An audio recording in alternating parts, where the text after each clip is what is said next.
Hotel रेस्टॉरंटमध्ये भेटणारी मोमोजची ही चटणी बनवायला अगदी सोपी आणि ह्याच्यासोबत मोमोज खाऊन बघा अगदीच भारी लागतात.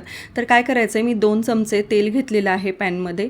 त्याच्यानंतर ह्याच्यामध्ये टाकलेलं आहे आलं लसूण छान गोल्डन रंगावर परतलं की ह्याच्यामध्ये चिली फ्लेक्स आणि 1 चमचा सोया सॉस टाकलेला आहे. हे जळू नये म्हणून याच्यामध्ये 1.5 ग्लास लगेच पाणी टाकून घेतलं आहे, जितकी ग्रेव्ही बनवायची तितकं.